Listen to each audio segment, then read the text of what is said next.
Hallo allerseits, willkommen zur Bausatzbesprechung des schweren Panzerjägers Ferdinand von Svesta im Maßstab 1:35. Hierbei handelt es sich um den brandneuen Bausatz dieses doch recht bekannten Panzerjägers aus dem Zweiten Weltkrieg.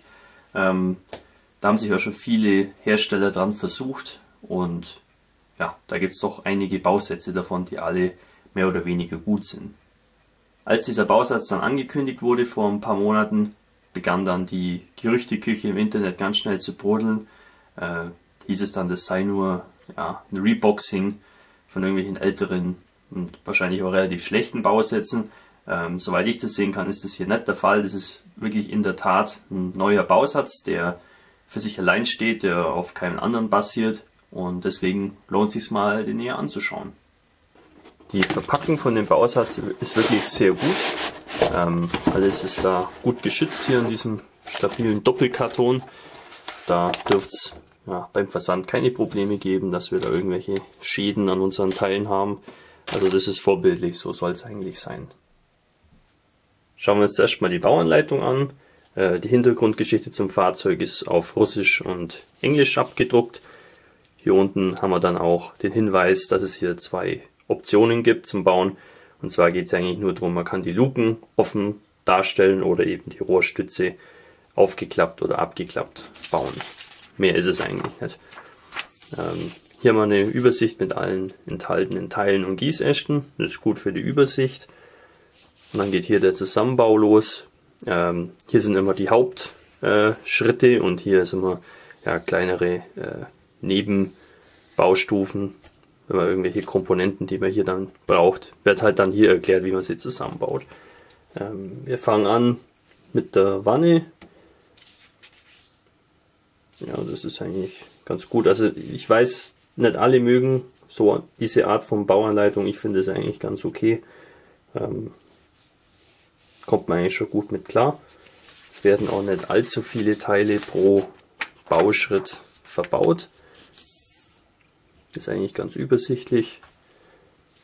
Ja, Laufrollen. Die Ketten, wie man hier sehen kann, liegen als Segmentketten bei. Bin ich jetzt persönlich nicht ein Fan davon, aber da kommt man schon mit klar. Es ist allemal besser wie diese Vinyl- oder DS-Ketten von Dragon. Ja, hier wird dann so ein Moskitonetz eingeklebt, so als Lüftergitter. Ja, da wäre vielleicht ein Foto jetzt nicht schlecht. Naja, so viel sieht man davon, aber am Schluss glaube ich eh nicht. Es zeigt ja nach unten. Ja, ist wirklich nicht kompliziert. Relativ einfach der Zusammenbau. Jetzt kommt hier die Kasematte. Die besteht aus mehreren Teilen. Das finde ich eigentlich ganz gut. Auch diese verblockte Bauweise, wie es am echten Fahrzeug auch war. Dann hat man da nicht irgendwelche Kanten, die man versäubern muss, sondern ja, es passt dann einfach schon. Ja, innen der Teil der Kanone ist auch vorhanden. Ansonsten gibt es aber keine besondere Inneneinrichtung. Hier kommt dann das Fahrzeug schon allmählich zusammen. Hier wird auch noch eine Menge an Luken und so weiter eingebaut. Ja, auch die Rückholfedern liegen separat bei. Das finde ich gut, dass die nicht irgendwie angegossen sind. Abschleppkabel. Das sieht aus, als ob die aus Plastik beiliegen, als ein Teil. Ist auch Geschmackssache. Manch einer mag das, manch einer verabscheut es. Ja, das ist interessant. Das Kanonenrohr ist einteilig und die Windungsbremse besteht auch aus mehreren Teilen. Das sieht doch sehr modern aus eigentlich. Ja, damit wäre dann der Zusammenbau schon beendet und Svesta schlägt uns hier 3 Fahrzeuge vor. Einmal 501, 123 und 612. Die Fahrzeuge sind alle von der 653. schweren Panzerjägerabteilung eingesetzt während Operation Zitadelle, also der Schlacht um Kursk. Hier sehen wir dann auch noch eine Farbtabelle, die bezieht sich allerdings nur auf Humbrol. Das finde ich ein bisschen mager.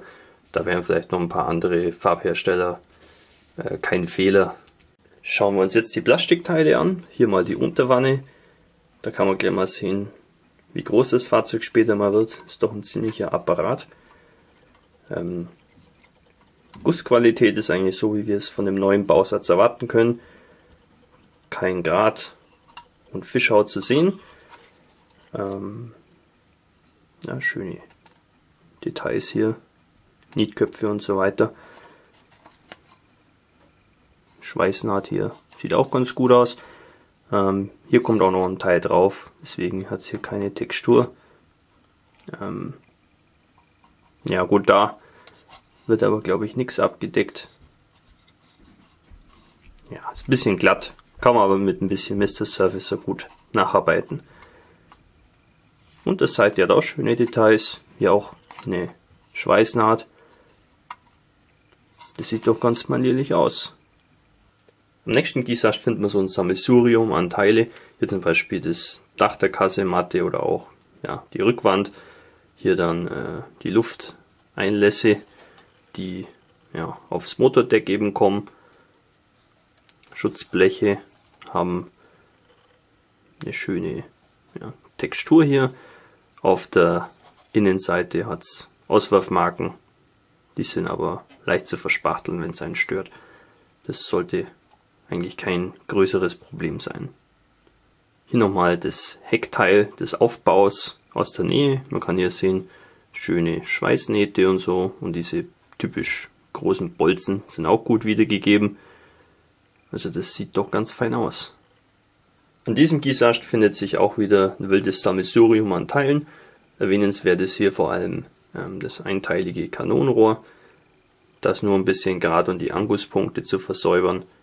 Ist auf jeden Fall nicht so viel Arbeit wie ein zweiteiliges Kanonenrohr. Hier drüben haben wir dann da auch die Mündungsbremse dafür, zumindest ein Teil davon. Das sieht eigentlich auch ganz ordentlich aus. Fischhäute und Grat im Übermaß sucht man hier vergebens. Hier und da hat es ein bisschen was, aber das sind wirklich minimale Defekte, mit denen man eigentlich gut klarkommen sollte. An diesem Gießast finden wir noch ein paar große Teile, die an die Kasematte gehören. Hier zum Beispiel die Vorderseite und die Seiten. Mir fällt bloß auf, hier kann man es sehen, es scheint ziemlich zerkratzt zu sein. Nachdem die Teile aber eh sehr glatt sind, wird man da eh versuchen, irgendwie eine Textur noch drauf zu bringen. Mit einem Flüssigspachtel zum Beispiel. Deswegen stört mich das jetzt nicht sonderlich. Aber gut ist es nicht, da sollte vielleicht Svesta versuchen, ein paar Gießäste vielleicht separat einzupacken. Die Abschleppseile sehen sehr schön aus. Sind aus Plastik, schön detailliert. Haben halt eben den Nachteil, man kann sie nur in der Position anbringen, wie sie gegossen sind. Was mich jetzt in dem Fall nicht stört. Aber ich denke, vielleicht der eine oder andere ja, muss sie dann eben ersetzen, wenn er was anderes vorhat mit den Abschleppkabeln. Trotzdem schön detailliert, auf jeden Fall besser wie diese ja, komischen Wurstfäden, die man zum Beispiel bei einem Tamiya-Bausatz mitbekommt.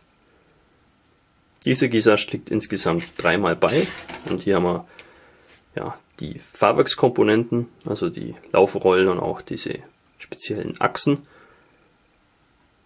Sieht eigentlich auch ganz gut aus. Kein Grat zu sehen oder andere Defekte. Manche Teile zeigen hier so ein Muster. Das ist einfach nur ja, eine Erkaltungsmarke vom Plastik. Ja, wenn das halt abkühlt, kriegt es manchmal so Muster. Ist aber nicht weiter schlimm. Erstens ist es an der Innenseite und zweitens sieht man das später nicht, wenn man da drüber lackiert. Das ist eigentlich gar kein Problem. Auch die Kleinteile haben sehr schöne Details. Schöne Nietköpfe und Schweißnähte hier und da auch. Das sieht wirklich sehr, sehr fein aus. Der nächste Gießast liegt doppelt bei und da haben wir noch mehr Fahrwerkskomponenten. In dem Fall die Kettentriebräder. Gut finde ich da, dass die Befestigungspunkte an den Spitzen dieser doch recht breiten Zähne sind. Das verringert das Beschädigungsrisiko doch ganz erheblich. Haben auch hier schöne Schweißnähte an dem Teil. Und auch hier, also noch mal sehen kann, das sieht auch wirklich sehr schön aus. Also beim Thema Schweißnähte hat Svesta auf jeden Fall sehr gute Arbeit geleistet. Beim Thema Oberflächenstruktur, also Panzerstahlstruktur, eher weniger. Aber das ist auch ein geringeres Problem, da kann man leicht selber tätig werden. Noch einen doppelten Gießast hier noch für die Ketten. Liegen als Segmentketten bei, wie schon erwähnt. Das ist nicht jedermanns Sache. Ich persönlich mag das nicht so, weil man da, vor allem wenn es um Dioramen geht, nicht so viel Gestaltungsmöglichkeiten hat. Man kann einfach dann das Kettenfahrwerk nicht dem unebenen Untergrund anpassen. Das sind auf jeden Fall die richtigen Ketten. Die sind korrekt wiedergegeben. Interessanterweise hatte zum Beispiel der Jagdpanzer Elefant, der auf dem Jagdpanzer Ferdinand basiert, beziehungsweise dasselbe Fahrzeug. Die spätere Version hatte dann eben andere Ketten. Hier, das sind die frühen richtigen Ferdinand-Ketten. Auf der Innenseite haben wir hier und da ein paar Auswerfmarken. Das ist kein großes Problem, weil es nicht an jedem Kettenglied ist. Die einzelnen Glieder sind frei davon, das sind immer nur die größeren Stücke, da haben ein paar eine Auswerfmarke. Damit sollte aber zurechtzukommen sein. Für einen wenig sichtbaren Lufteinlass am Fahrzeug liegt dann hier auch noch so ein Moskitonetz bei.